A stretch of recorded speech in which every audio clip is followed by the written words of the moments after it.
Thank you for listening to Comics for Fun and Profit.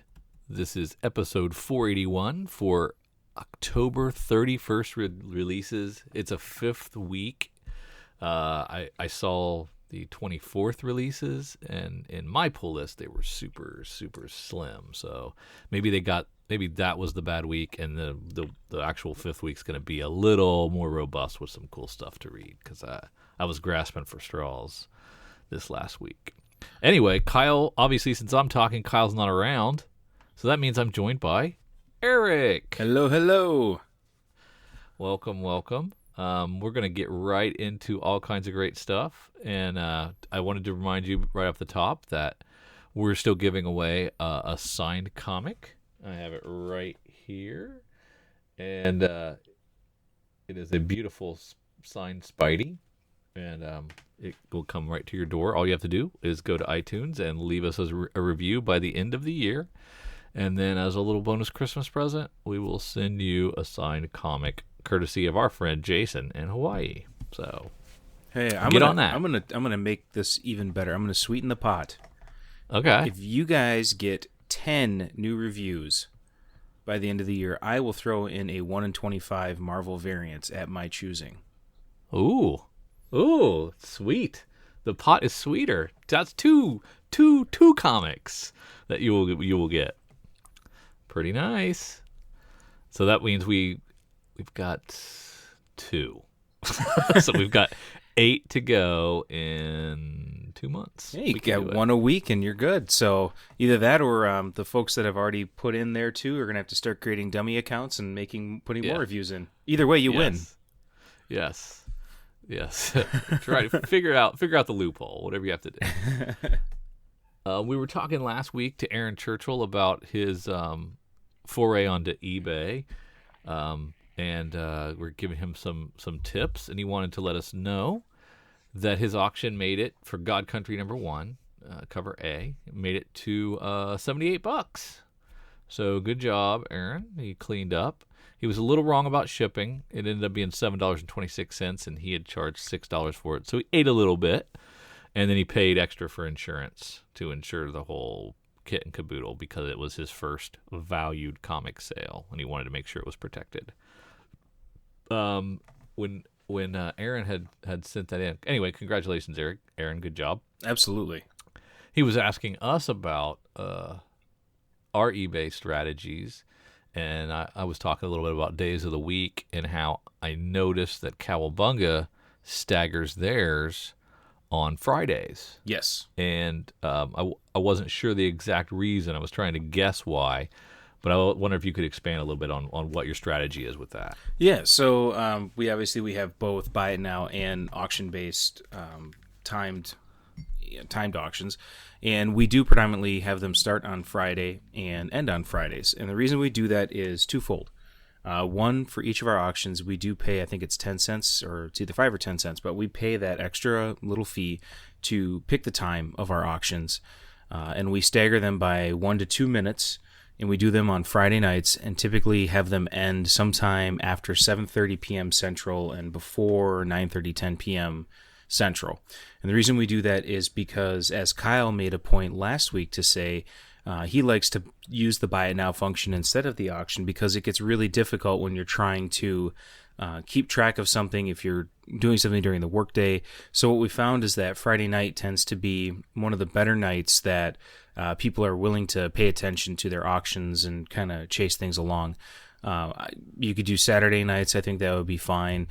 Sunday nights, I would say just be cautious because you're going into the week, so a lot of people are kind of checked out of leisure time stuff and prepping, kids and whatnot, work. But that's why we do Friday. We're going to start throwing in some stuff on Wednesdays, I think, now, because we just have a lot more auction-based material that we want to put up. But predominantly our stuff runs on Fridays, and that is why. Seems like a good one. Now, he ended his on a Thursday. Mm-hmm. Did a 7-day auction, and he still did pretty well. So when it's a hot property, I think all bets are off. Oh yeah, absolutely. I mean, if it's a hot book, you kind of you've got a little more to play with. I would say the biggest thing is try and end your book somewhere in the evening hours.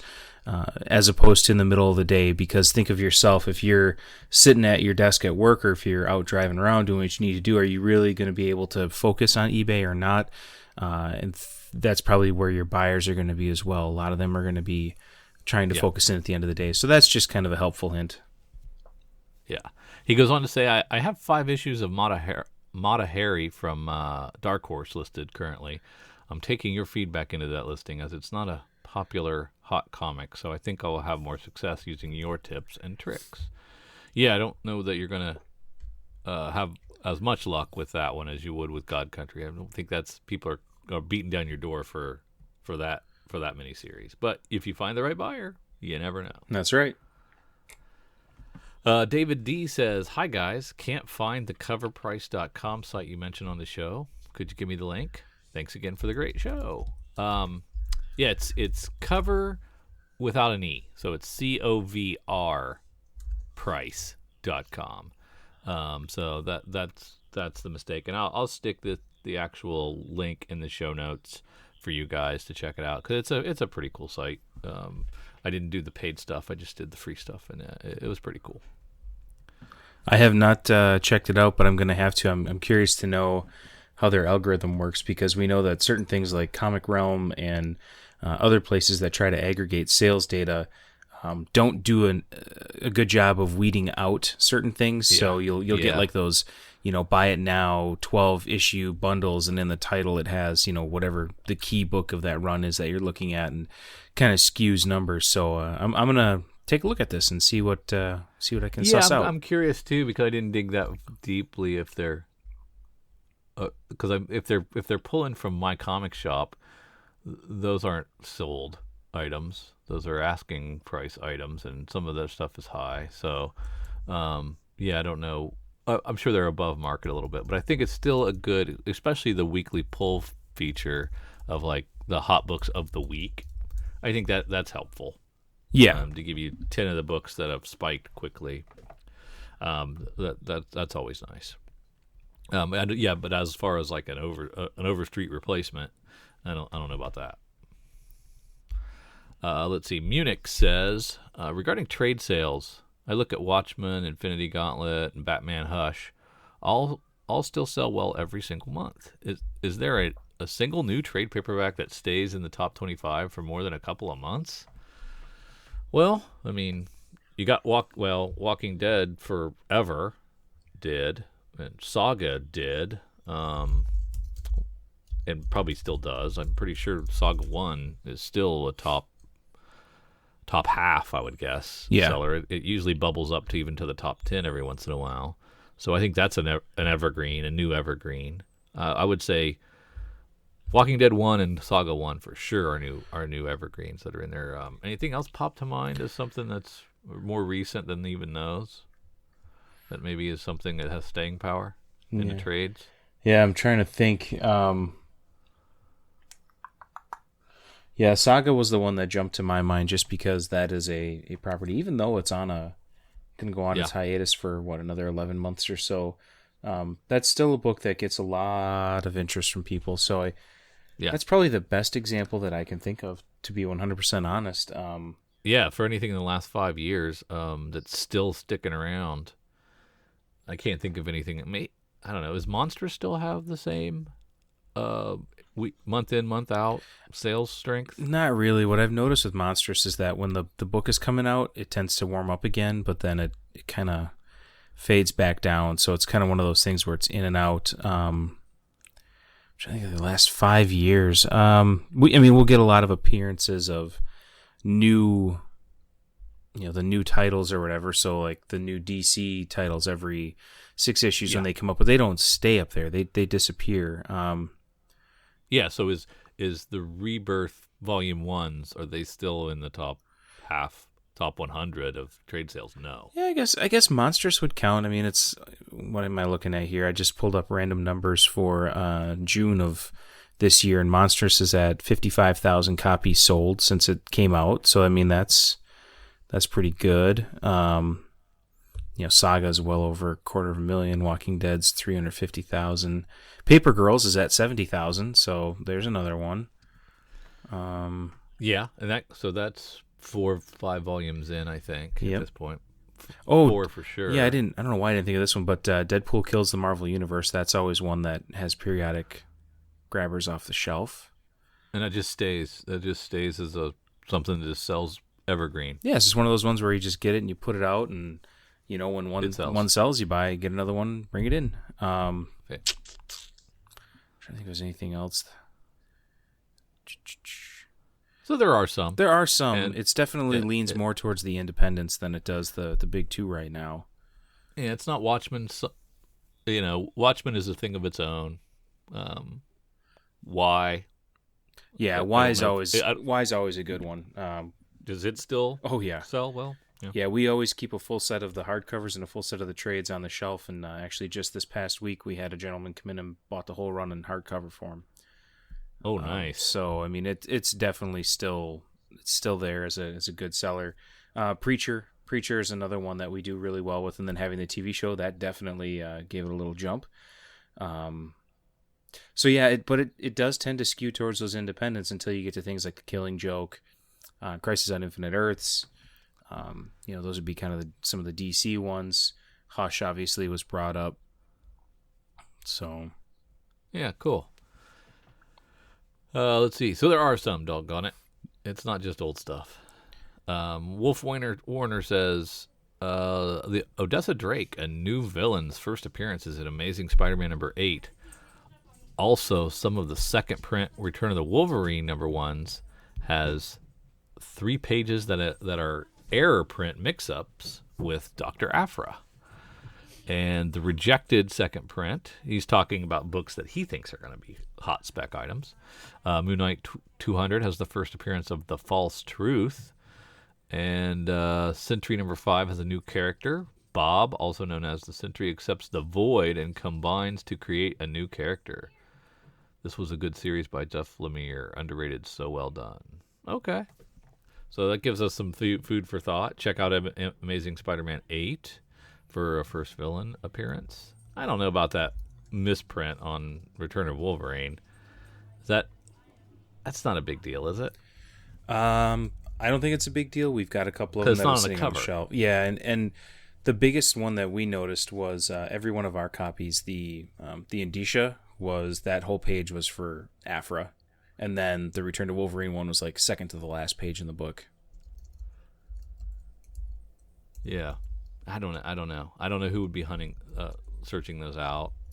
I mean, there probably are collectors that look for errors and misprints, and they focus on that. Well, okay, so I don't. I just looked it up on eBay, and I can't believe people would be getting that price. Okay, good. None of them have sold. There's just a whole bunch of them listed for $30, but it looks like $20 is about the most anybody's getting for them. Wow. So if anybody wants to come in and get those 2 off our shelf, feel free. You can pay cover for them. Darn right. Pay cover. Get them out of here. They are yours. Michael Lamb says, huge props for going through the FOC. There's always a chance to catch some stuff I may have missed on my initial order. You are preaching to the choir, brother.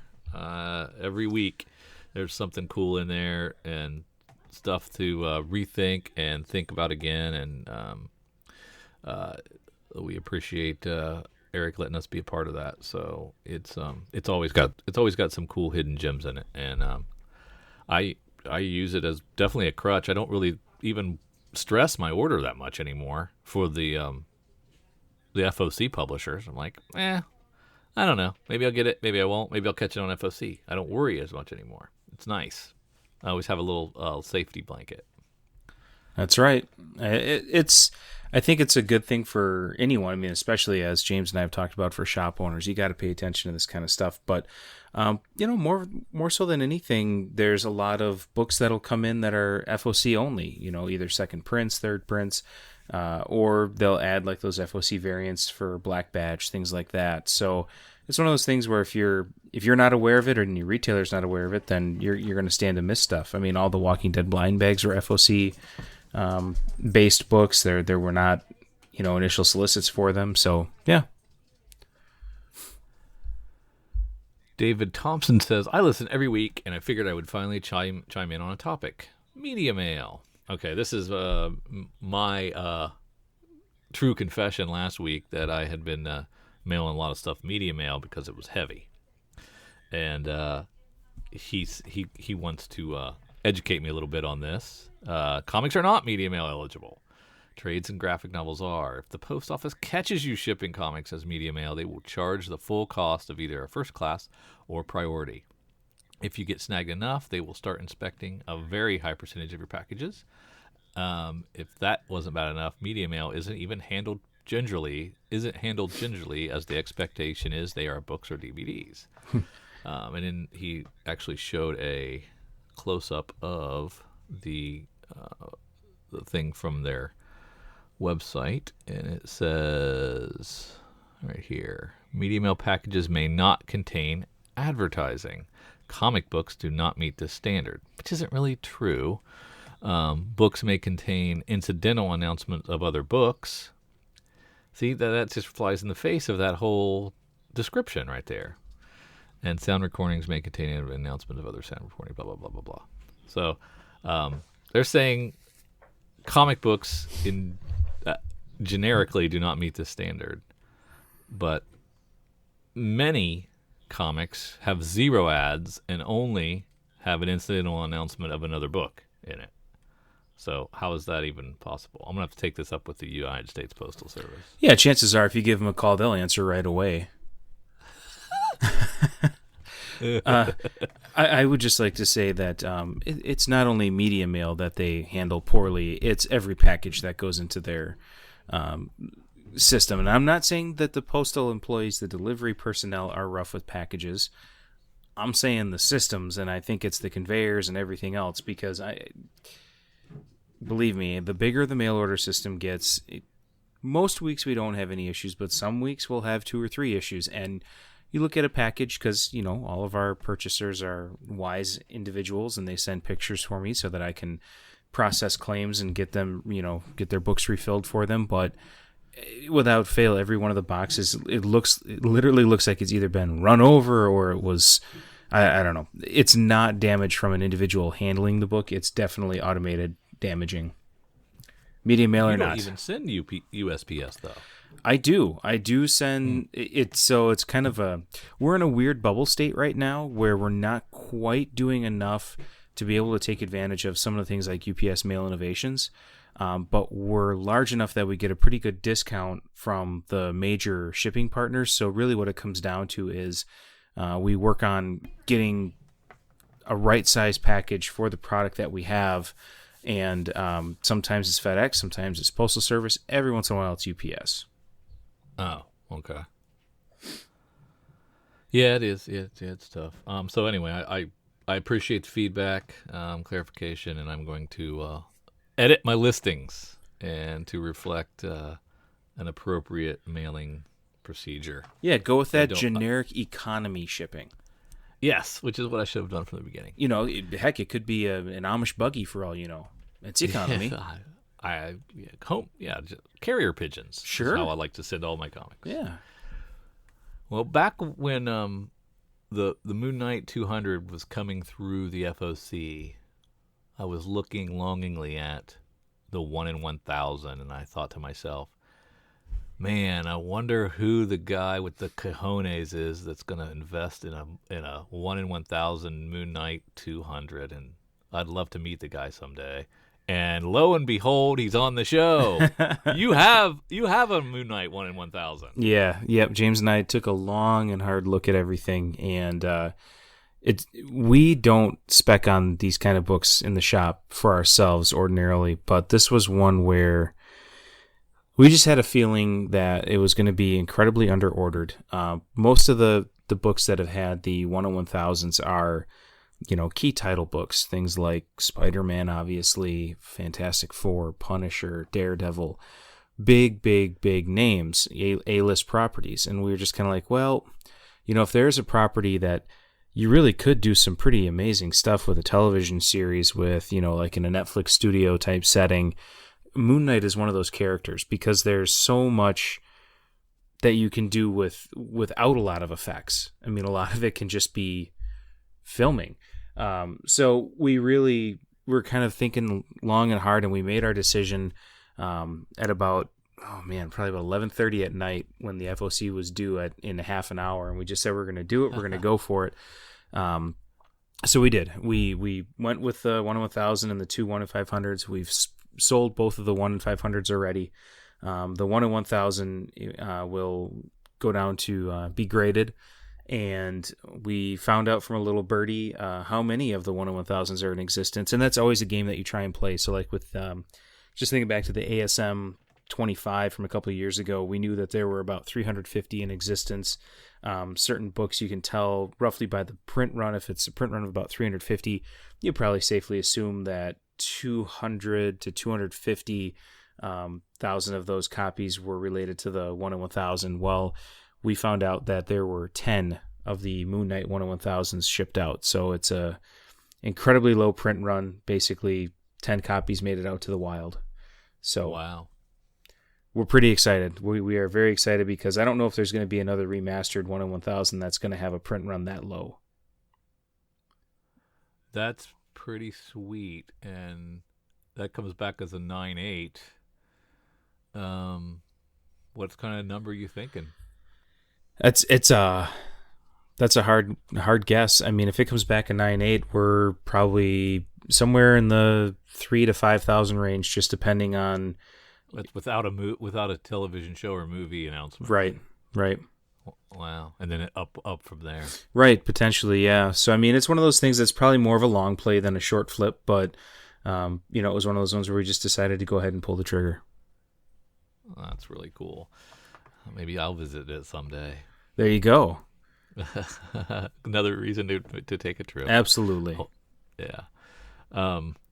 Now, the ComicFest is tomorrow. Well, it's today as you're listening to this, correct? It's the last Saturday in October? Yes. And is Cowabunga doing that? No. Do stores participate? Not really. Do they have like big day ComicFest days, or do they somebody buys the comics, right? And gives them away? Yeah, some people do. So Free Comic Book Day is, the comic book holiday that everybody knows. It was kind of the brainchild, basically, of Diamond and the publishers, and really the only people that it benefits is Diamond. Publishers don't make any money on it, but Diamond makes good money on the books. We as retailers don't get any discount on the books. We have to pay it's called a net price is. It's usually between 25 and 50 cents per copy. And Halloween Comic Fest was Diamond's approach to kind of say, hey, let's do it again.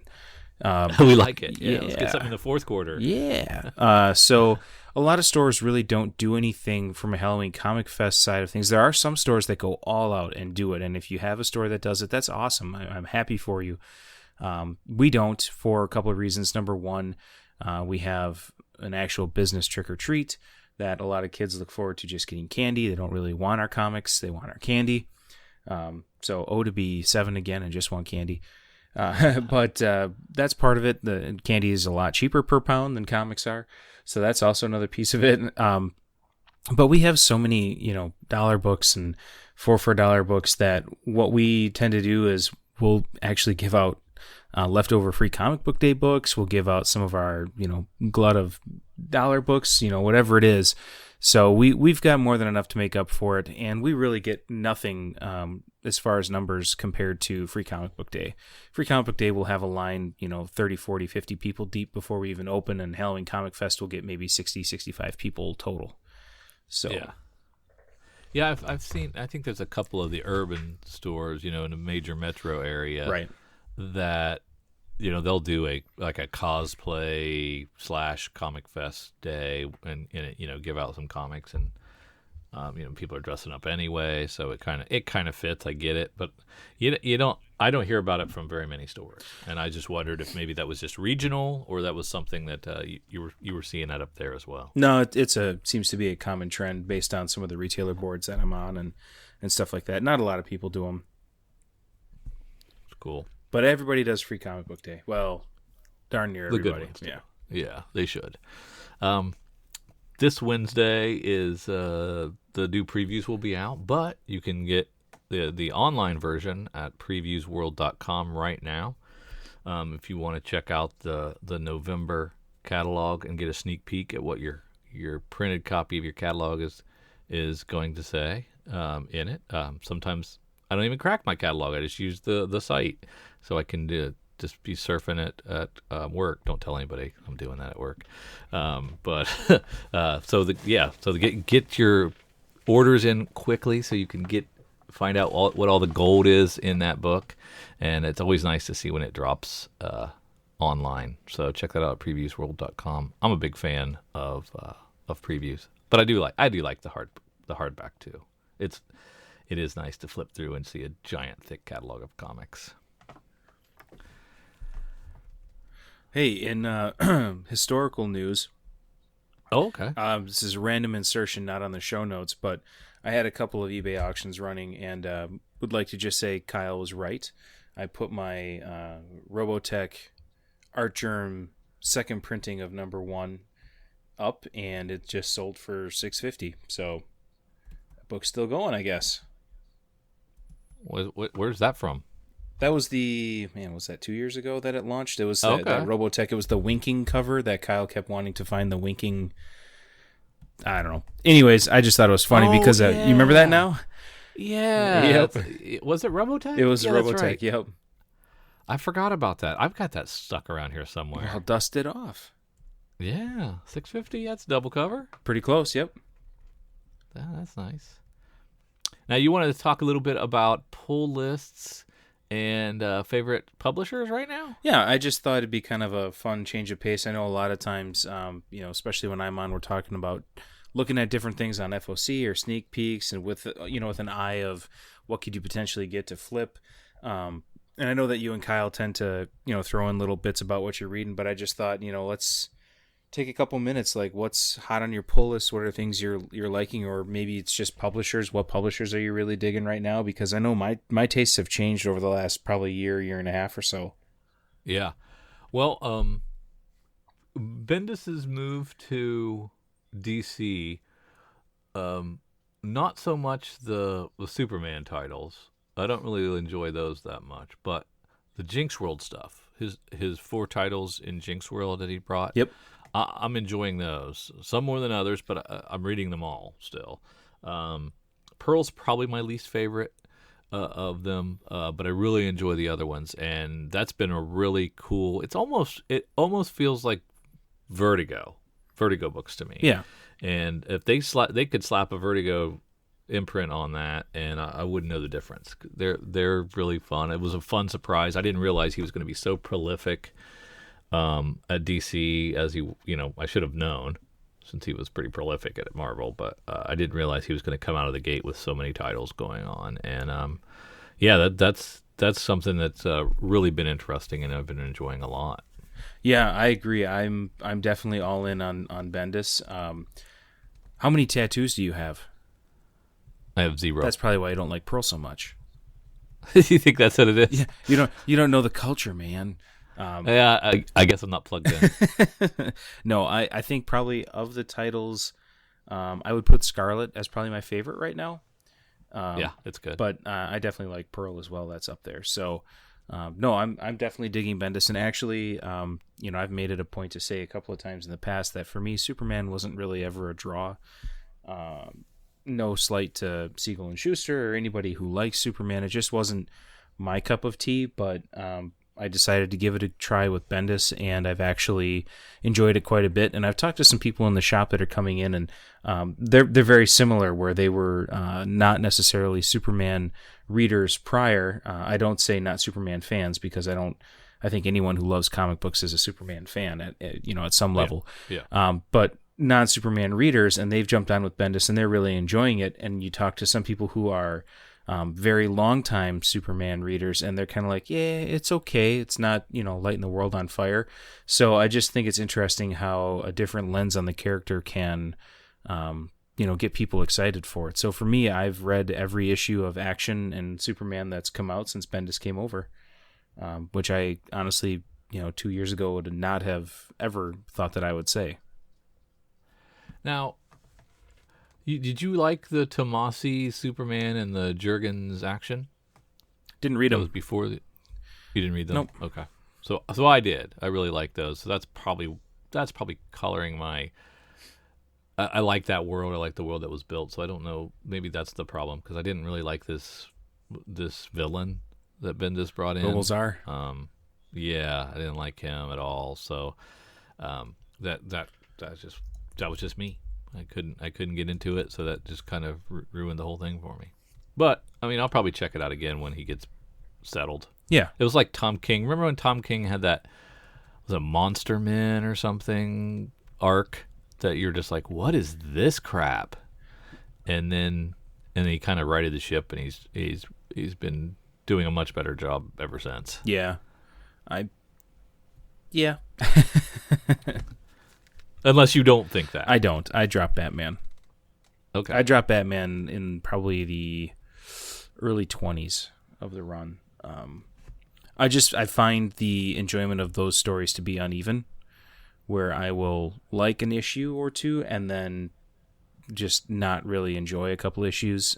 So I just decided to save the heartburn, wait for it all to wrap up, and then based on, kind of, I'll flip through pages when it comes into the shop, but I don't purchase them and pour through them like I do other books. I think there was maybe 51, 52, something like that. It was like a 12 Angry Men comic that was like Bruce Wayne was on a jury, and it was really awesome. It was like this would be like on my short list of best single issue stories for the year. And I was like, he's still got it. I really enjoy it. I just wish there was consistency. I think that's my problem, is the lack of consistency. And the wedding fiasco really has tainted it in a lot of people's minds. At least the vocal people that are pretty upset about it. So I mean, sales haven't really taken that big of a hit. I think they're still hovering around 100,000. So, but yeah, it definitely isn't at 125 anymore. Yeah, and I think for me, the bigger frustration around the Bat wedding matrimony that didn't happen was more of the way that it was handled by DCPR as opposed to Tom King's writing. Yeah. So, although I did roll my eyes when I saw at the end of the issue that it was Bane. Yeah. Yeah. Like, here we go again. Retread the same stories. Well, by and large, Image has always been my favorite publisher. Yeah. And lately I've been struggling because my favorite comics within Image, Southern Bastards and Saga and a handful of others, went and they do these hiatuses and they disappear, or I don't even know if they're being printed anymore. In the case of Southern Bastards, I haven't seen one of those forever. And so I keep looking for the next ones, and there's some. Beauty has been a really strong book for me, and I really like Paper Girls, and there's some others that are strong. But for the most part, it's just a churn of a story arc here, a story arc there. Some I like, some I don't, but then they kind of go away. We got 20 issues of Kill or Be Killed, and I was loving those, but that was their story. So Brubaker's going to put that down and put up something else. So there's some of those that come up and have a kind of an extended run. But for the most part, it's a story arc and they're gone. And so I don't have I guess just this like the strong stable of fantastic Image titles. It's just kind of just a revolving door of stuff that I like a lot of it, but it's not a love that I have for it like I did for when Walking Dead and Saga was firing on all cylinders at the same time, and it was really electric.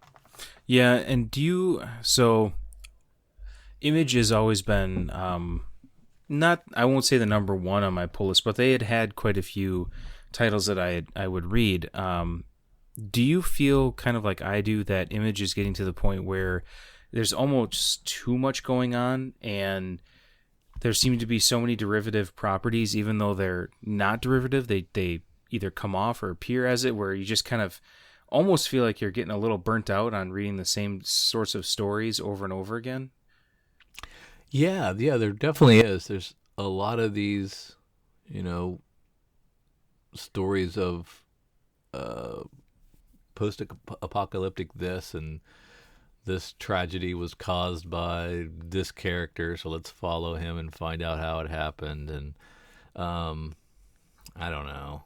Yeah, it is weird, and they're all the numbers with the supernatural elements. That's really been way too heavy-handed lately. Just too much supernatural stuff. Yeah, I've just kind of gotten to the point where I still have the books that I like to get out of Image, but I'm having a hard time finding new titles to get on there. Yeah, I tend to be seeing myself go more towards Titan and Lion Forge. Honestly, those are the two that seem to get me the most right now. Right. Well, I really like Unnatural. That's been great. I like Outpost Zero a lot. That's been great. Farmhand's really strong. But these are 4-issue series so far. I mean, I don't. There's only 4. We haven't even got to the trade yet. Right. So, it's still new. Die Die Die I think is fantastic. I just read the 4th issue, so it hasn't been around. There's some other Kirkman stuff, Oblivion Song, which it never really grabbed me, and it's I think on issue 8 or something like that. The Outcast, it's really long in the tooth, and I'm kind of done with that one. And it's a lot, Redlands finally came out again. It was one that started really strong. That was the Jordi Belair book. Yep. And I think we're on issue 7, and we just got 7, and it's been out a year, so that's taking its time, and not out enough to really be a staple. There's just no consistent printing period, and they just can't keep up, and they just can't do it like the big two do it, and it does hurt. It does hurt because, like over at Marvel, I'm going to get a Champions every month, whether they have to put 4 artists on it to get the thing out. They're going to get it out. That I'm okay with that. I can take that. And it just keeps that stuff going. I was always going to be a Spidey. A couple of, well, 4 a month? Well, with Spider-Geddon and all that stuff, there's probably going to be 10. So Marvel and DC, they keep the content flowing at least, and it can be hard now when the gaps line up, and the hiatuses line up, and there's nothing. When's the last time we got a Lazarus book? It went quarterly, right? Yeah, I think they're going to a quarterly book now. Yeah. So I'm looking for the next one, and Beauty might be it. It's 24 issues strong. Paper Girls might be it. It's 25 issues strong. So there are a couple, but not the sheer volume of long-running series that we used to be able to just feast upon. Right. I mean, one of my favorites was Hack/Resurrection, and that ended up being a 12-issue series. So it's done. So they'll bring it back, maybe at Image, maybe somewhere else, as another volume and relaunch it, and it'll go in a different direction. But whenever that happens, there'll be a long hiatus between this book and the next book, so I'll have lost a little momentum there because they've really kind of sucked me in. I guess Stray Bullets is another good one because I think it's in its 40s, and I still read it, and it comes out regularly. Because it's black and white. Were you an East of West guy? No, I tried it. I stuck around for the first couple of volumes, and it just got too tough for me to keep up with. Do you find that with most of Hickman's books for you, or is it just kind of most of Hickman I don't connect with. He's kind of in that, not in the same camp, but kind of along the same veins of Grant Morrison, where you never really know what exactly you're going to get. Yeah, and it can work, but in that case it didn't, and his FF run never connected with me either. So okay. Now Chaykin's Hey Kids comics, have you read any of that? Yeah, I've read a couple of, I think the first 2 issues.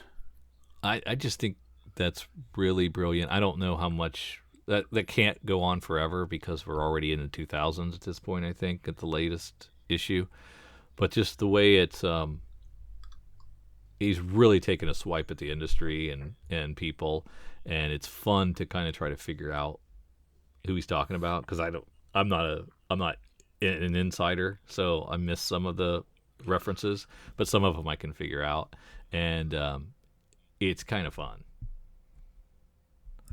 It's one I hope It's one I hope sticks around and tells the full story. I think that one will definitely run as long as he wants it to, because I think he, I don't know, I think it's an interesting premise, and I wonder how far and how deep he's going to get into the main core and meat of his, his existence as a creator. Obviously, he probably doesn't want to burn any bridges with people, but at the same time, he set out to tell stories to kind of unwrap some of the mystique and mystery, I guess, in the industry. Yeah. So what kind of stuff you got on your pull list that's resonating with you now? I have to say, it was obviously the Superman stuff was big. I'm a Batman fan, and I put that down, so that was rough. Nightwing, I'm behind on it, but I guess I'm kind of like Kyle. I just can't give up that habit. From the Image stable, honestly, there's really not too much that I'm getting at this point. It's predominantly BKV books, and then if a Black Magic book comes out, then I forgot about that one. That was great. It was fantastic, and so that's pretty much it for Image for me. There's just not a whole lot exciting me going on right now at Image. With Marvel, I'm never thought that I would be a huge Venom fan, but I really am enjoying what Donnie is doing. I'm also enjoying the each issue. You never know what's going to happen, if there's going to be a cover gimmick, if it's going to be a new character. I mean, there's all sorts of little things he's doing, and it kind of has brought some of the excitement to Wednesdays back. And Kirkman's done the same thing with Die, Die, Die, where usually you'll have between, I think it's like 4 different covers, like 3 different speech bubble ones, and then a blank, no speech bubbles on it. So it's like there's little things like that are happening that are exciting. But for me in Marvel, it's definitely been Venom. Anything that has Silver Surfer in it, I always read. And then I've been keeping track of the new Punisher, and that's been pretty good. Has anything had Silver Surfer in it? There's been a couple little like Surfer things here and there. This past week we had the reprint of the What If Silver Surfer had the Infinity Gauntlet, but there was a Surfer one shot, I think, that came out a couple weeks ago. They did a Surfer annual like a month and a half ago. He doesn't have an ongoing series, but he got an annual. I don't know how that worked, but yeah. So it pretty much the Venom titles. The Venom title when that was coming out, the Web of Venom, Carnage books. I'm looking forward to those. So I got that's kind of going on. That's the main publishers. But then for me, a lot of my attention has really shifted to, like I said, Titan has been starting to get a lot of my money with the Hard Case Crime, both that stuff's great. Yeah, both the comics as well as some of the prose novels. I've got a couple of them sitting around me, and I have a lot of things sitting around me in stacks right now, but those have been good. The Lion Forge stuff, I've definitely been enjoying the European comics that are coming over. So I've got the Jazz Maynard stuff. Those have just been phenomenal. I can't wait for the next little series that's going to come out. Aftershock has been putting out a lot of great stuff. I have Moth and Whisper to read. That was great. I'm excited to read it. I'm literally looking at it right now. Great. I really liked it. Yeah. Ennis's Walk Through Hell is fantastic. Yes. That's a company that they may not be the biggest, but boy, they're growing fast with quality stuff. And my favorite series of theirs, Joe Pruitt wrote, the Black Eyed Kids. Yep. And he put it on the shelf. I was so bummed. Yeah, I think that was for a couple reasons. One, it wasn't making as much money back as what he had wanted, but I think another part of it is, they're working with Donny Cates on the God Country adaptation. That's all being done through Aftershock. And when Joe was in the store, that was one of the things that he had talked about was Aftershock is looking to be more than just a publisher. They want to be a full multimedia company. So he ain't got time to be writing comics. Maybe not as much as he would like or need. Yeah. So yeah, I've really enjoyed a lot of the stuff they've been putting out. It's been great.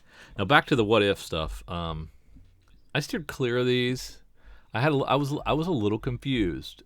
They launched with like True Believers What Ifs, I didn't think there was a lot of fanfare with them. Are they getting top-notch creators to do these? Are these just there are some new it is new content, right? Yeah, so the more recent What If ones, the non-True Believer ones, yeah. Let's see here. Have you been reading them? Have you read the Silver Surfer, obviously? That was an old reprint, a True Believers one. Okay. Yeah. Okay. I haven't been reading in the new ones, but let's just see who did What If Thor. Ethan Sachs and Marco Cicchetto on cover art, and then Michelle Bendini on interior art. So, they've been around. Yeah. Go back. I don't know. They're all number ones. Yep, they're just one shots. Yeah. So they're all just one shot. So it's not really a What If series, and so therefore I feel like I can just pick and choose when So if it's What If Moon Knight does something, I'm in. But so far their topics have been not as interesting. They haven't grabbed me. They did not clickbaity enough, I guess. In their What If titles, They'll have to work on that. Yeah, I don't know. Are they selling? They're doing okay. I mean, it's Marvel. Marvel puts out a lot of stuff, so ultimately it's kind of one of those things where I don't want to say they get lost in the wash, but compared to some of the other books, they're not the biggest sellers. We do have people that are subscribed to them, that are getting them, so it's not to say that they're not moving, but not the biggest. Not the biggest for sure. You still reading Black Hammer? Yep. I should say yes, but I'm a couple issues behind. Okay. But it is an intriguing look at comics in a different lens, very much different, but very much in the same way that Astro City is a fun read to kind of look at those. So you're how many issues behind? I think I'm 2 issues behind. I don't think you've got to the reveal yet. Then okay, let's move on. I don't want to spoil this for you. We don't have our spec bundle yet. We might be doing one. We might allow Eric, who is the spec bundle expert, to put together. How much do you want to tell him? Do you want to tell him anything now, or do you just say stay tuned? Yeah, we can drop a teaser out there. So, okay. Last month, Drew selected 4 issues from smaller publishers, back half publishers. And I think what we're going to do for the next month is it was Kyle's month, and you can tell how in tune and up to snuff he is because he's on the recording with us. Hi, Kyle. Oh, wait. That's right. He's at a campfire. That's right. So I will be putting together a spec bundle, and what we're going to do this time is we're going to throw in some variants, some 1 in 10 variants, something like that, lower ratio variants, try and get them at a real good price. So if people want to get, covers that are a little bit harder to find, we're going to try and do it that way. We're not going to make it super expensive. We're not going to throw in like a 1 in 500 or even a 1 in 100 or probably even a 1 in 50, but we'll get 4 books, probably in the 1 in 10 to 1 in 20 range, depending on what the titles are. And we'll see what we can come up with. And it'll be probably wherever the first item would fit in the publisher. So if it's a DC book, if it's a Marvel book, that's a 1 in 10. There'll be something that says C4 FAP spec bundle, and if you hit one of those, then it grays out those so you don't double up. It's really pretty cool and intuitive tool there. You just keep improving the order form every month. There's something new and it gets a little better and a little better each time. So I really appreciate that and the work that you guys put into getting that thing out. It's very helpful to order with, and it makes it really easy. I would love to take all the credit for that. However, I do have to say that almost all of it is John.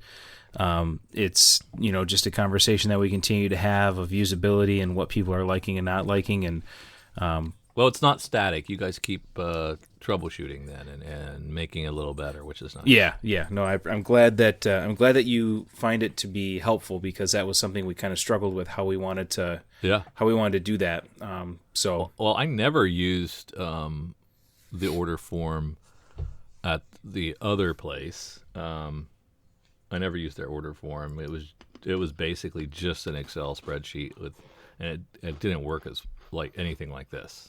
This is really nice, and it's something that I know you're working on the website, and that some people will probably love the website, but I'll probably stick with the order form because it's really tried and true, and it helps me track my order really well. So yeah, and we are working on the website. Our main goal is to put the FOC component online first, and then we'll build in the monthly ordering. And the reason we're doing it that way is because the monthly ordering pieces, there's a lot more in the user flow for it. Mm-hmm. There's a lot more different work streams that we have to work through, and ultimately, when we get this thing all up online, we want the experience to be very similar to the spreadsheet. So we have to figure out how we reflect that in, say you select a bundle, how do you reflect that throughout the rest of the website? So we want to make sure that there's a consistent usability across everything, so you're not getting more or less with one or the other. And finding and fixing all of Diamond's errors in the data file. Good Lord. Whose job is that? I don't know, but that intern is asleep at the wheel all the time. That's a hassle. They always.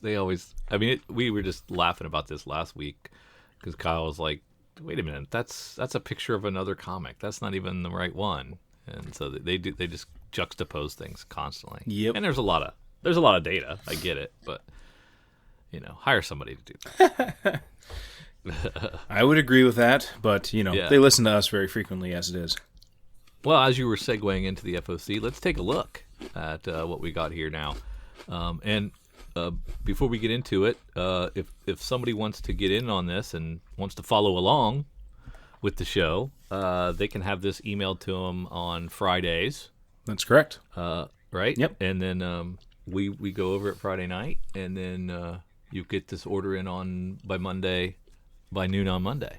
What's the best way for them to do that? Best way is just to shoot me an email, Eric, ERIC, at cowabungacomics.com. Cowabunga spelled with a K, comics spelled with a C.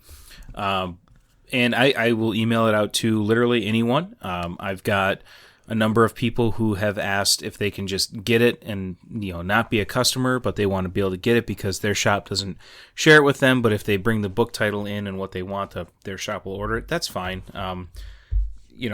I'd rather have you support the hobby and support the industry than not. So don't be afraid if you don't want to buy comics from me. I will hold it over your head, but at the same time, I will still let you on the email list. And no, I won't hold it over you. It's fine. But the cool thing is, you can get on the order form list too. Yep. So you could get in on both of them at the same time, and I get my books in a big old box at the end of the month. But you can get them every 2 weeks. You can get them every week, I think, can't you? Yep. Yeah. So, you can have that stuff shipped out. And with the FOC, you can, you can just have stuff coming to you constantly, every week if you want. So you could combine the stuff from your order form, not do an order and just do FOC, not do FOC, just do an order. But it's the best when you put them together. It's like peanut butter and chocolate. There you go. And you can just, so I think there have been months where I've spent more on FOC than I have in my order. Yes, I think there have been. So it's a little, there's the buyer beware, because you're going to get tempted because there's lots of cool stuff, and you get to see it close up. Mm-hmm. Absolutely, and it does help too because DC especially, but Marvel as well, and even into the smaller publishers, when you're placing your initial order, sometimes the cover images aren't there. And by the time FOC rolls around, theoretically, they're supposed to have the cover images there, but they don't always. But by and large, I would say about 80 to 90% of the time, all the cover images are there. So it is one of those things where you can kind of validate what you got. And I've had one or two folks that are monthly subscribers who will email me, just on the weekend of the FOC and say, hey, I see that the variant is this cover. Can I switch my A cover for the variant cover that's open to order? I mean, I can do that kind of stuff. That's not a huge problem. So it does help in that regard too. Now, a few weeks ago, you started doing a featured FOC item list of, you pick 4, you pull 4 items out of the FOC with the cover art and everything, and your price highlighted, and it's really kind of a cool look at some of the hot stuff that you might gloss right over because you're not looking closely at every item on the FOC. What made you decide to do that, and why don't you go over what you've selected for this week? Yeah, I guess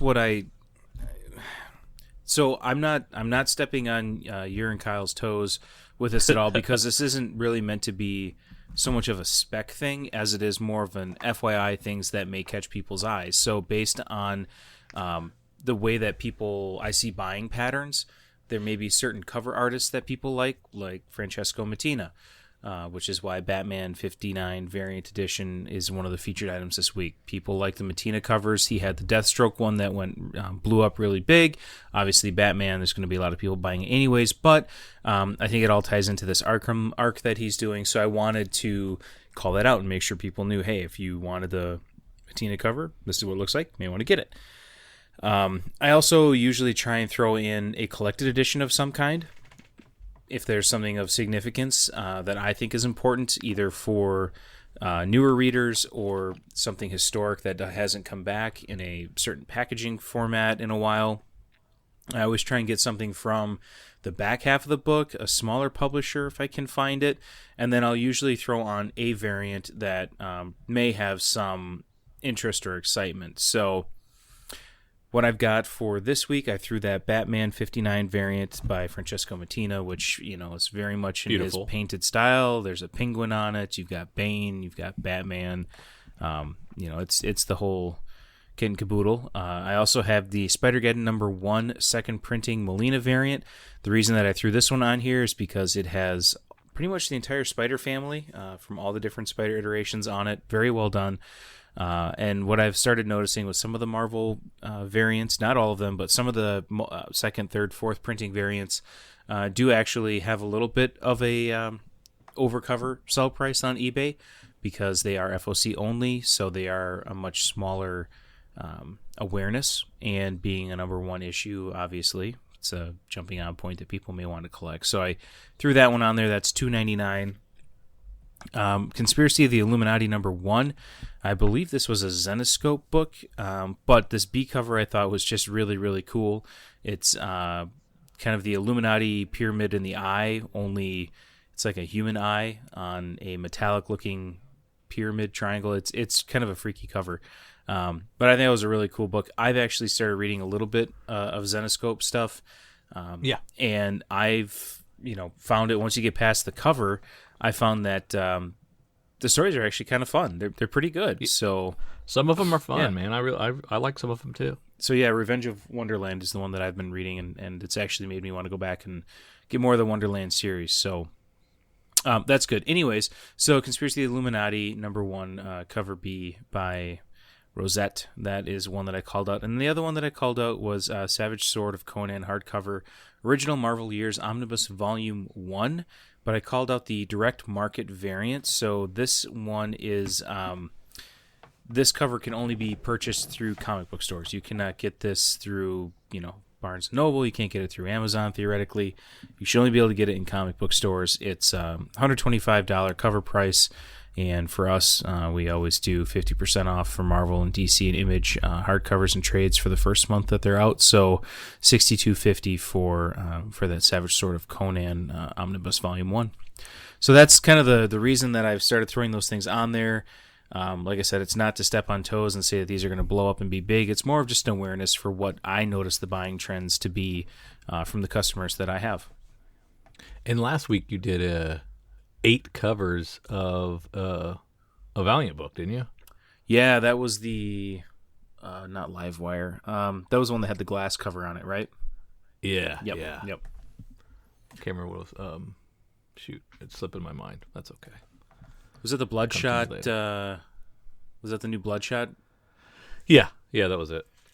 And it was a series of 8 covers, and it was pretty reasonable. Yep, the pre-order bundle. Yep, $20.75, I think. But the pre-order bundles, you have to order by the first FOC. You can't add on late, and I can't get them after the fact.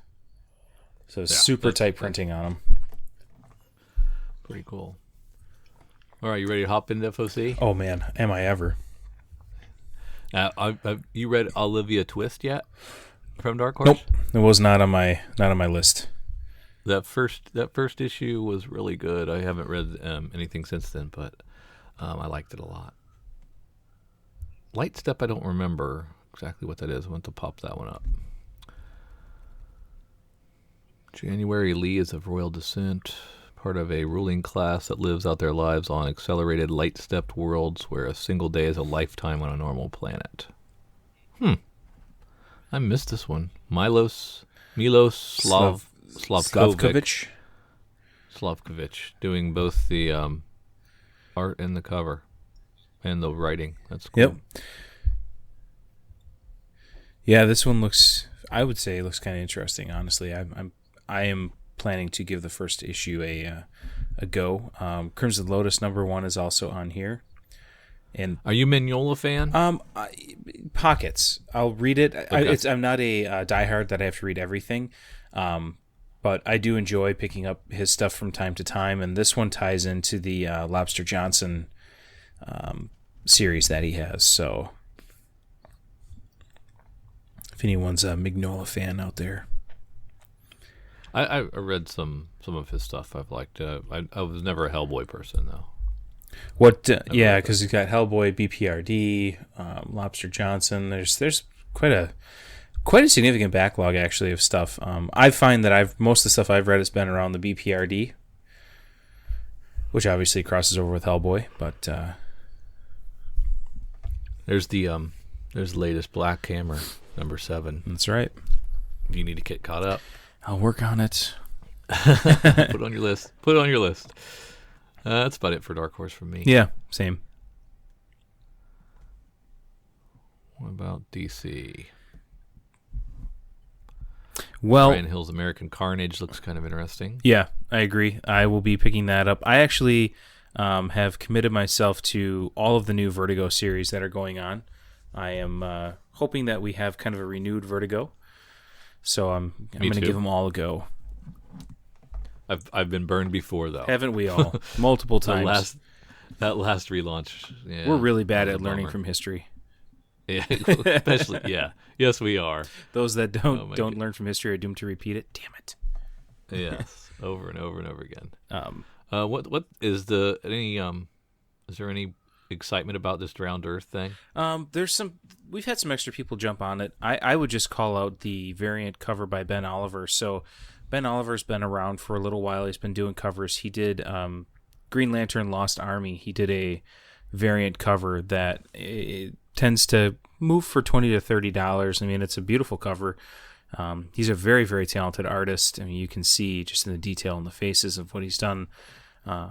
So I would just say if anybody's looking for maybe a flyer, that would be one to put on the list potentially, would be getting the Aquaman 42 Ben Oliver variant. Yeah, it's nice. More Drowned Earth.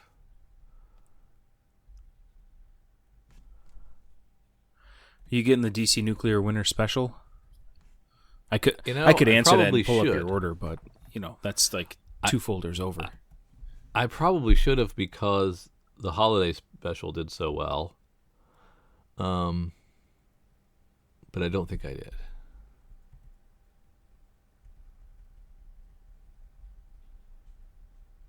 But yeah, it's tempting because you've got the holiday special. What was the other one? Oh, the beach was it the? Yeah, there was another one that kind of did really well. It was another $9.99 book that was under ordered. Shoot, I can't remember now. Nightwing, I'm reading it again. I've enjoyed Rick and his adventures. Yeah, I'm not so keen on that personally. Shazam, I'm not a big fan, so I'm probably going to be setting that one out. Real nice variant on the Teen Titans 24 book. Alex Garner. Mm-hmm. Wow, that's nice. Yeah. It looks kind of actually very reminiscent of the Battle Lines variants going on right now in Marvel. This Art Germ Matina painted style is starting to catch on, isn't it? Yeah. Absolutely. A lot of mimics out there. I'm fine with it.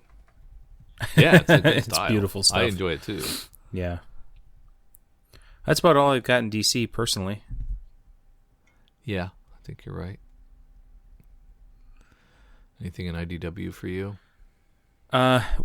Just from a reading standpoint, I did read the first issue of Dick Tracy. It was good.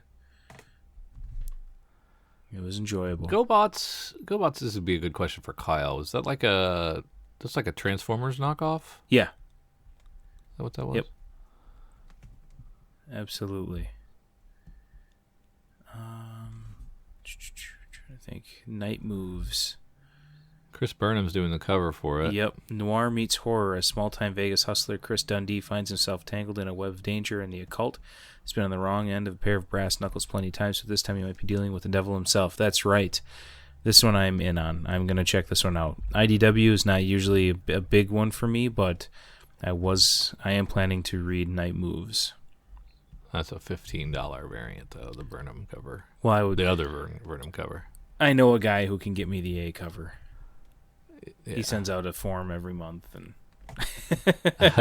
the A cover is pretty nice. yeah, it's the same cover, just in color.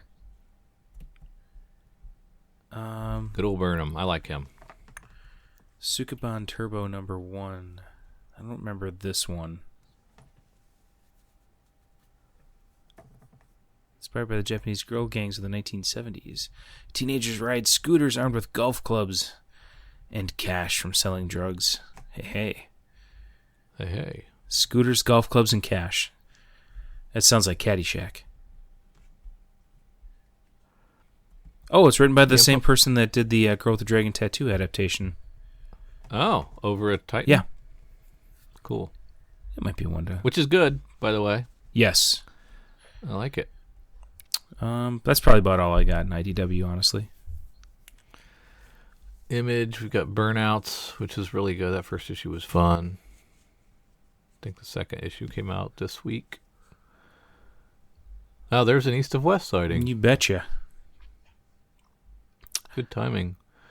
Exorcisters was a lot of fun. The second issue's here. Yeah, that one we had a lot of interest in and good sell-through, so that's a good one. Middle West, we've got some good interest in. Another Scotty Young book. Scotty Young not drawing. Correct. Scotty Young writing. Huh. Okay. It's worth a sample.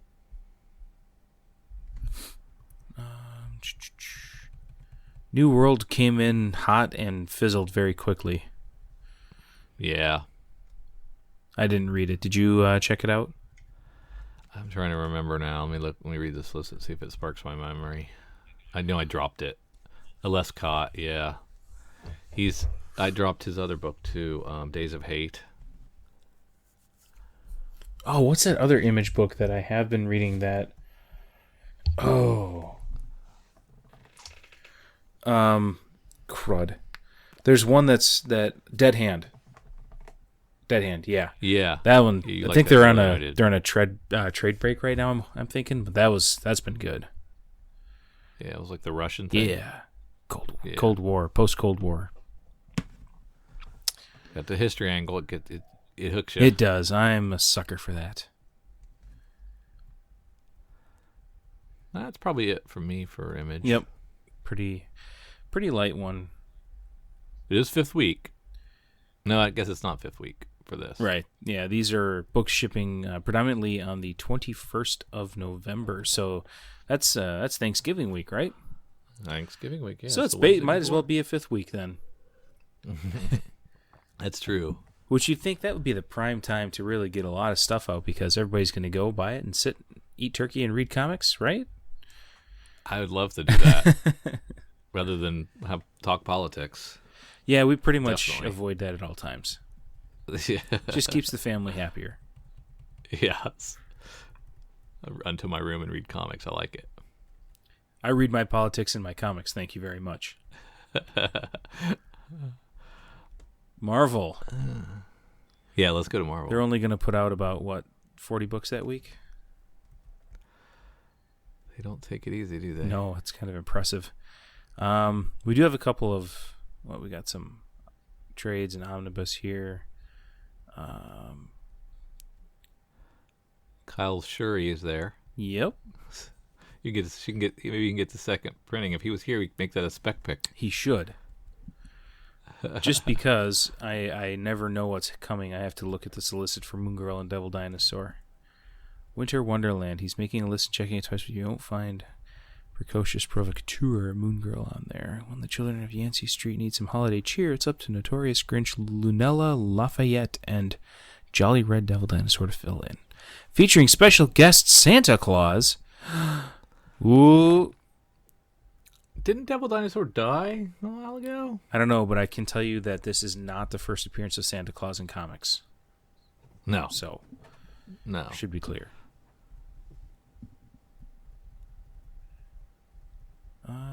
What do we got? Punisher 4 has a 1 in 250. People are loving Immortal Hulk.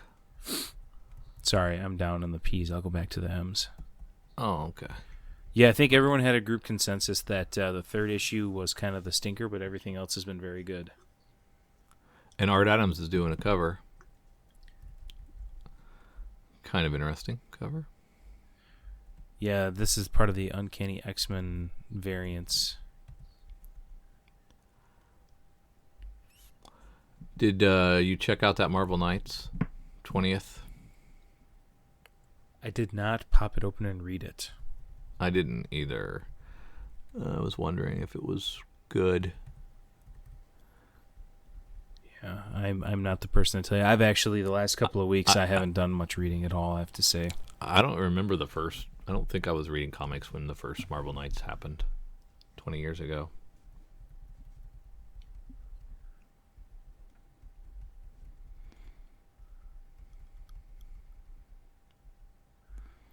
People seem to be liking Rosenberg's Punisher. Yeah, it's been steady. Better than the previous volume, or about the same? Certainly not worse. Right. Nothing compares to Ennis, but he also had the Max line that he could really just do whatever he wanted on. Yeah, there's the Shuri. There's your Spider-Geddon second printing Molina variant. I got sucked into that again. I was going to stay out. I'm like, yeah, you can't go. I don't want to go back to that again. Same. What are they retreading the story for? And here I am reading it again. They got me. They're good. What do we got? What else do we got here? How are you on Star Wars titles? Personally or store-wise? Personally. Too many. I just stopped. You still read them all? No. Okay. Too much to keep track of. I did see through the Aaron run on Star Wars, and I saw through the was that Gillen and LaRocca on Darth Vader, on the first volume of Darth Vader. Yeah. Yep. I saw through those. I very much enjoyed them. But I saw that as my opportunity to get out without guilt, because there were so many extra titles coming out, and yeah, it's just too much for me. I'm just down to Darth Vader and Star Wars, and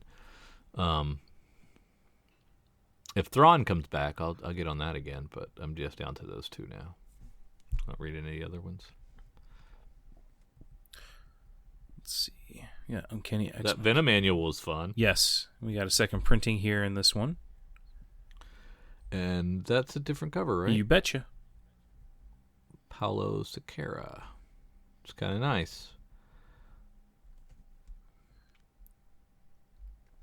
Yeah, I read that annual without paying much attention to the credits. And I was like, oh, that was really good, Donny Cates. And it was like a bunch of people doing different stories. And I couldn't even really tell. The tone was kept throughout. It felt like one continuous series of stories. And I really liked it. Yeah. I thought they did a good job. We got Web of Venom Carnage Born #1. West Coast Avengers, which You're still holding on to that, aren't you? I am sticking with it. I don't like large parts of it, but I like the 2 Hawkeyes. So I'm still hanging around. While you vamp and kill time, I'm going to just see what sales look like on this book, because I have a hunch you're not going to have to really drag it out too long. Yeah, I got the feeling you're right. I can go ahead a strong 24,000 in sales. For issue 3? 2. Yeah, it took a 30% hit off of issue 1, so... We lucky to get to the trade. They'll see it to that. Yeah. If they let Moon Knight limp to 200, they'll let anybody go for a little while. I think that was a smart move, and I'm curious to know what the long-term tail on the Lemire and Greg Smallwood Moon Knight was, because we had more people buy the collected edition than the single issue run from us. Really? Yeah, and I don't know if it was just because people wanted to have the whole package and read it soup to nuts in one go, or if there was some hype around it and they got... I don't know, but I had... For that run of Moon Knight, I want to say I had 5 subscribers, but I ended up selling 7 of the collected edition when it got done. So, yeah, that's cool. Read into that what you must. Yeah. We done with Marvel? Yeah, and I think the next thing we have to do is assume that Kyle's going to want the black badge FOC alien incentive. I just put a little 1 in there for him. Yeah. Low Road West is really good. I didn't realize it was a miniseries, but they never let you know, so that's a good one. And Welcome to Wonderland's pretty good too. But I read the first 2 issues of Low Road West, and I've only read the first issue of Welcome to Wonderland. Yep. So Smooth Criminals is Kurt Lustgarten. And art by Alicia Gradell and cover by Audrey Mock. There are certain things Brenda expects to find while hacking: money, secrets, occasional pictures of cats. She is not expecting to find a cryogenically frozen master thief from the 60s. I don't know. Cover's kind of nice. Looks kind of neat. That's probably it for Boom for me. Yep, not much there. Anything. No, not much for me. I mean, there's Fraggle Rock is on there, and Mighty Morphin Power Rangers #31, second print. But there's my Betty Page. I do believe I ordered a Betty Page. Don't know why. Why the heck not? A ton of covers. Heck of a lot of covers. Yes, and for the discerning gentleman, there is a black bag photo variant, which we don't get to see the whole cover. I think you know why.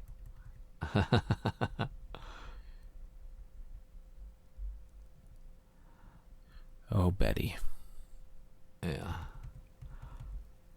I like if you have FOC on Dynamic Forces sign stuff. That's pretty neat. Yeah, whenever they put stuff out there, I throw it on.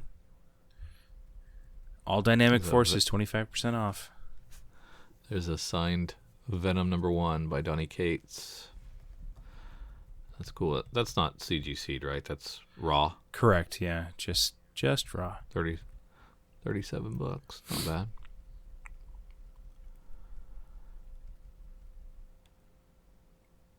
Mars Attacks, Project Superpowers. Now, because of the Matina connection, are Project Superpowers doing okay?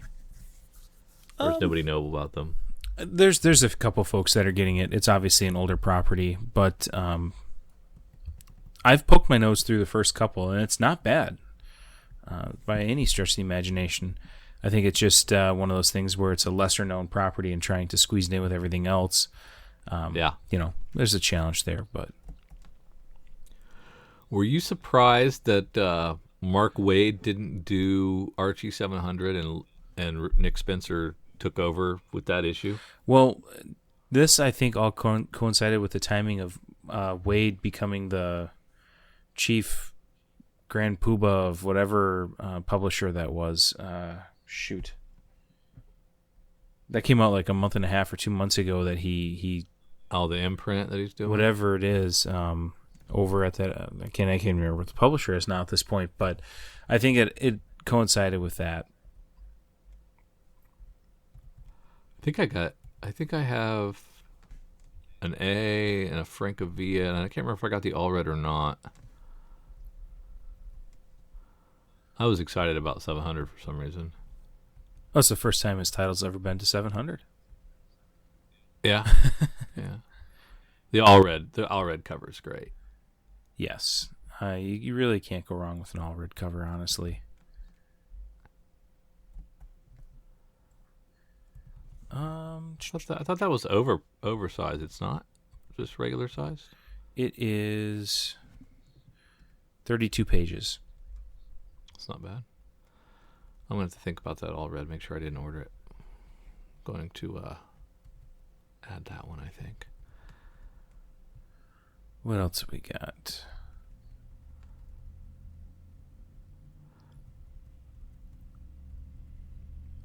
Coming out from Lion Forge, books that I'm not reading, but books that we do have subscribers for.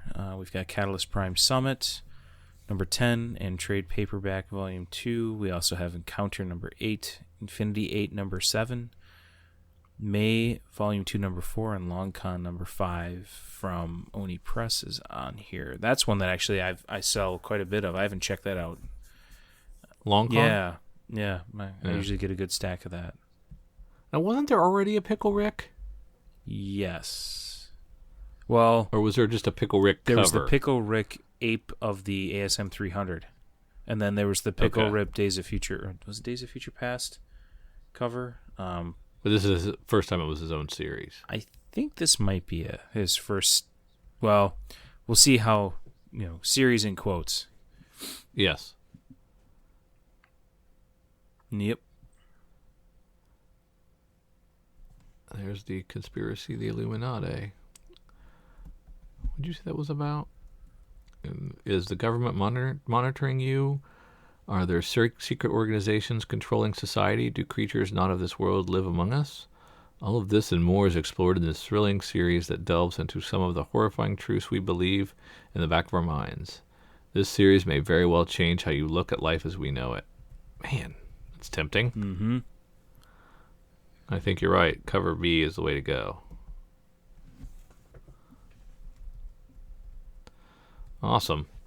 Some good stuff in there for a light week. Yeah. There's from Titan Comics, there's a hardcover coming out that, if I had to guess, is probably a European. Yes. Okay. So it's written by a Belgian gentleman. It's called McKay, and it says, "Get ready for a dizzying dive into the McKay dimension with this equally true and false tribute to the undisputed master of the imagination. McKay is an invented biography chronicling authentic, though only partially true stories of the life of the future creator of Little Nemo, Winsor McKay, in which McKay's life is enriched by an imaginary encounter with British mathematician and science fiction writer Charles Hinton, and glimpses of the fourth dimension." I think I'm probably going to try that one. Not going to lie. Yeah. Yeah. That sounds kind of cool. All right. That's it for FOC? I think so. Awesome. Let's slide over to new releases. We're looking at October 31, Halloween. And we'll see what kind of spooky stuff we can scare up here on the last week of the month. And Image, we've got Ice Cream Man. Yeah, you just go to that B cover, and that'll be your Halloween scary cover.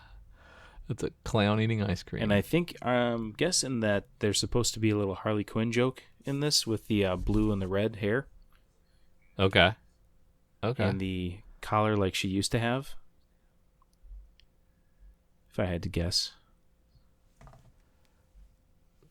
There's an iridescent cover for Man-Eaters #2. Because glitter on cover 1 wasn't enough. Now we're going to go iridescent. Yeah. Anyways. Realm is back. I haven't missed. I think I dropped that one after 2 issues. And the last issue Shanghai of Red, those. Oh yeah, it's fun. I like it a lot. So it's the 5th issue, and there's a Virgin cover C. So that'd be pretty cool to get cover A and cover C. And one of my wife's favorite currently released comics, Wayward, issue 30 coming out. Oh yeah. Yep. Is that Sword and Sandals type book? No, it's if I'm understanding it correctly, I've not read it, but if I'm understanding it correctly, it takes place in I think it's like Japan. Okay. But well, she'll be depressed to know that this is the last issue, series finale. Dun dun dun. But anyways, no, so she's really been enjoying that. Yeah, this was back when I didn't like Jim Zub. So I never even checked it out. So shows what I know. Oh, there's the Witch's Bat Egg Halloween spec. I'm sure that means special. Yes. With jock art. I've read all but 5 pages of this thing in the Image Plus. So I think I had to buy one of these to get those. Yeah, I think I did to get those extra pages, which made me very angry. They're so good. They got you coming and going. Yeah, it was a really good story though. It was really great. Good Scott Snyder. Yeah, if you drop down to IDW, here it is, coming out this next week. Bill Sienkiewicz, Mutants and Moon Knights Artifact Edition. Yeah, I saw that. It's beautiful. Pretty cool. Moon Knight, the New Mutants, Elektra, Assassin.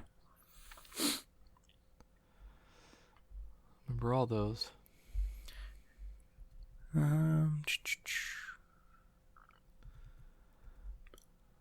See, we got a Batman Secret Files foil. Are you done in IDW? I'm sorry. I am now. Move it right along, sir, is what I've been told. Michael Janin doing the foil cover. How have the foil covers been received? They're really nice. I like them. They're nice. High potential for damage with them. Yeah. It's one of those things where it's all printer-based damage, and I think in my mind I've traced down to what part of the problem is. Because of the foiling process that they have to use, I think the books get warm, and as they're coming off the press, they're getting stacked, because what appears to happen is they kind of start to stick together, and that can leave some weird creasing when you pull the books apart. So I don't know if it's an environmental thing or what, but it's hard to get perfect copies of the foils. So and then every shop, everyone's got the same issue, so it's not like it's isolated to South Central Wisconsin. Yeah. Okay, so these crossovers between the which brand cartoon is this? Hanna-Barbera? Hanna-Barbera. Is it smart to put them all out the same week? Well, I think they did it because it's kind of that holiday week, 5th week. Instead of doing a bunch of annuals, they can throw these out there. But don't they compete against each other? I think they tend to be all in or nothing. Yeah, I mean, some people will cherry pick, but most people are like, "I'll take them all." Then I guess it's a good idea.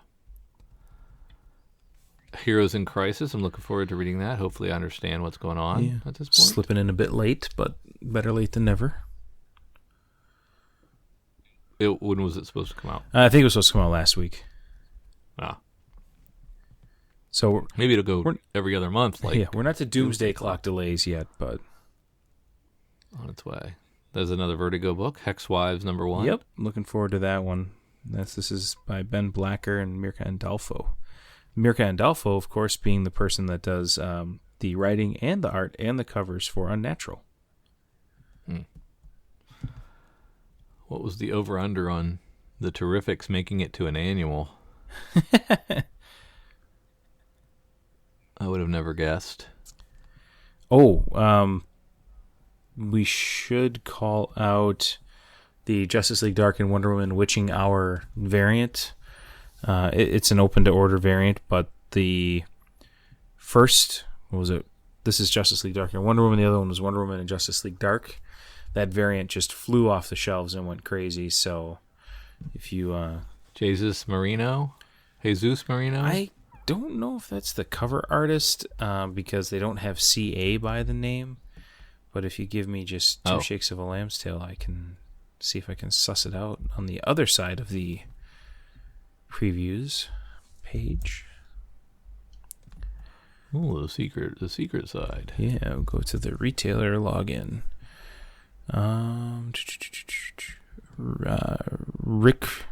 Okay. I think it's supposed to say Riccardo Federici, but whoever typed it Riccardo.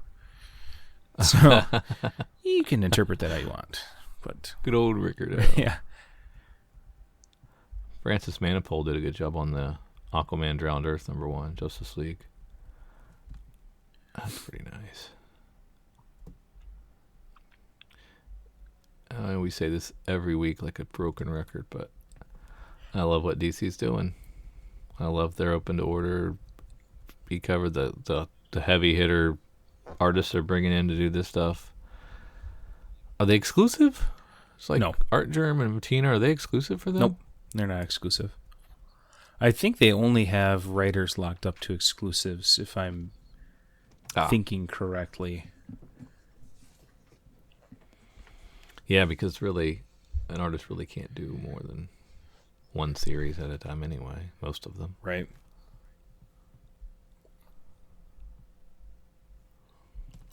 A lot of stuff from DC. Anything else there you wanted to highlight? Nothing that I could pull out. Let's take a look at Marvel then.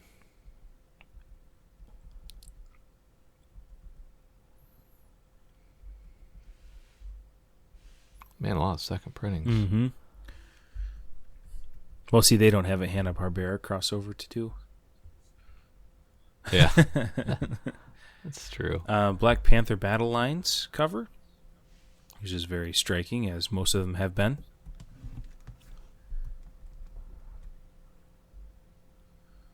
It's the end of Old Man Logan? Sure seems like it. Don't miss the end of an era as Old Man Logan's golden years are cut short. Issue 50. Oh, man. I've really been enjoying this. That's too bad. Maybe it's not.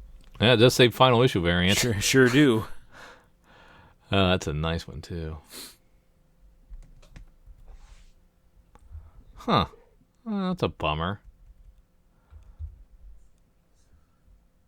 Why did they take everything I love? Moon Knight last week, Old Man Logan this week. Kick right in the nuts. They sit down and they ask themselves in big conference rooms, what would make Drew cry? Let's do it. Let's do it. It's your West Coast Avengers 3. And there's a couple what ifs, so okay, it's the same one. Look at the battle lines for West Coast Avengers 3. Oh, that's nice. There you go. This is Sujin Joe? Yep. Yeah, they've got a lot of these battle lines ones appear to be Asian artists, I think, or somewhere very close to Asia. But there's Sujin Joe, there's why can't I think of some of the other ones? They've had kind of a slew of names that are new, but the art is quite good. Yoon Lee, I think, was one. Yeah. So. Oh, and then Lim Kim. And then there was one more that I can't think of. But anyways, they're great covers. Yeah, they are nice. Let's see. Anything else in Marvel stick out at you? Well, we've got, this is the X-Men Black Emma Frost, J. Scott Campbell. Oh, missed that. Yeah. I think Kyle was getting some of those.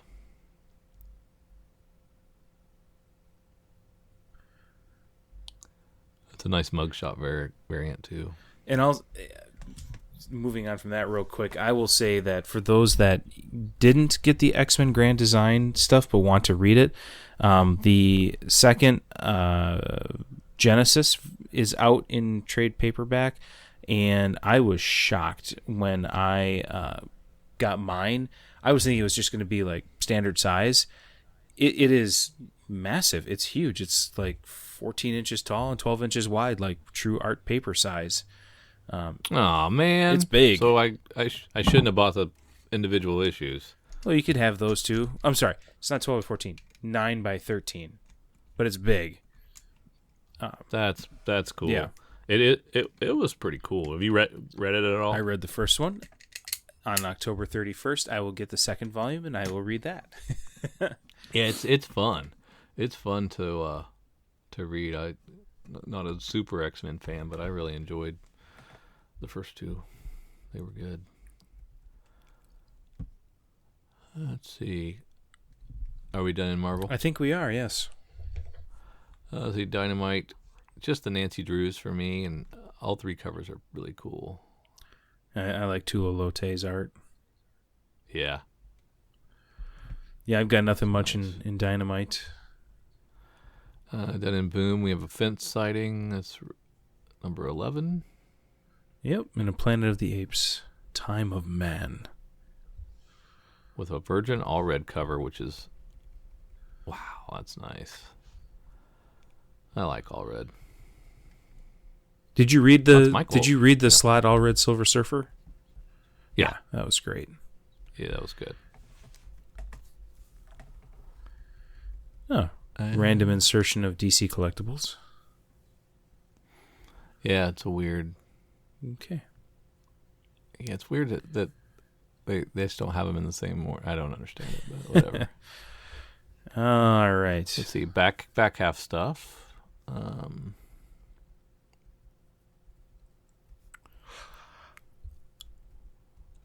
Crossed. We have a cross sighting. All right. Number 6 comes out. This has to be a every other month thing. It's the final issue. Come on, you just got here, man.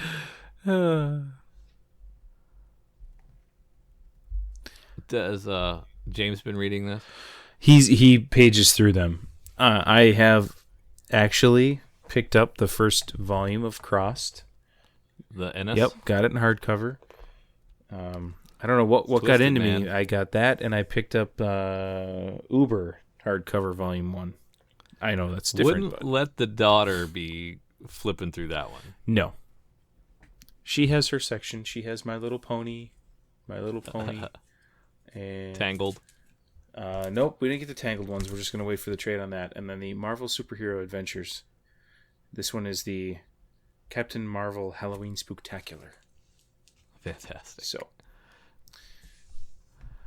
we've got Hatchet Vengeance, number 1, from American Mythology Productions, from James Kuhorik, with art by Puez. That's not how you say that. Puez? I don't know. Calzada.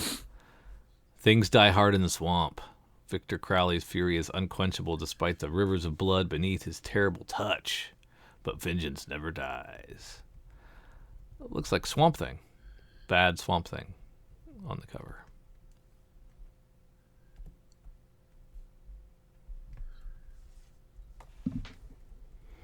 let's see. Lost City Explorers, number 5.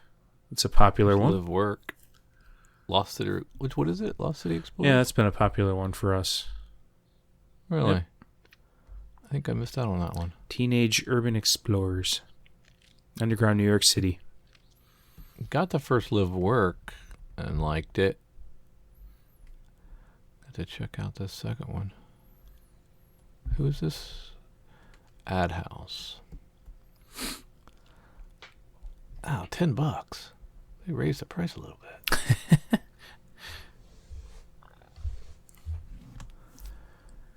It's another Alterna title, Midnight Mystery #1. $1.50. $1.05 if you shop at Cowabunga. There you go.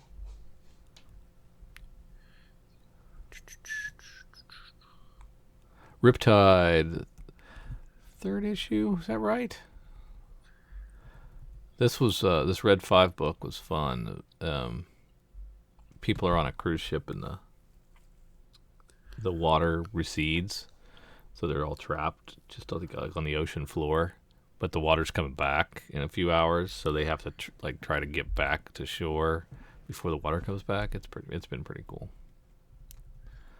for a flimsy premise like that. I've enjoyed it. Sex, Death, Revolution #1 is Magdalena Visaggio, with art by Becca Farrow and a cover by Kiki Jenkins. Life is a story. Hers is being rewritten, still reeling from the sudden collapse of her cover. Manhattanite sorceress Esperanzo tries to rebuild, but everyone in her life is saying she's done and said things that never happened, terrible things. Urban fantasy.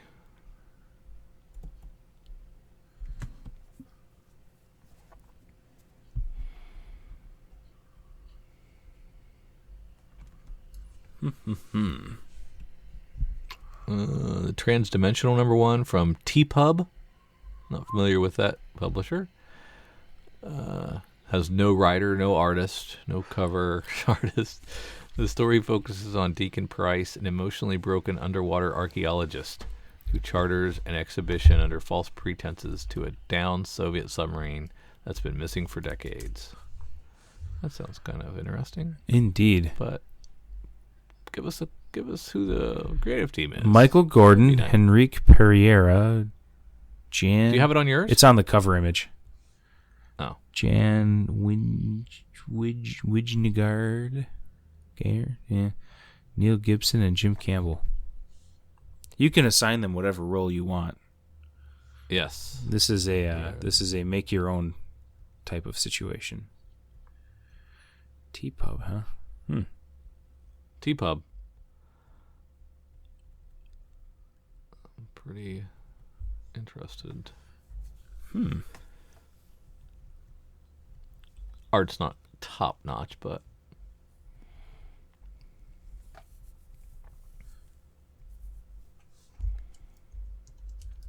I think that's it.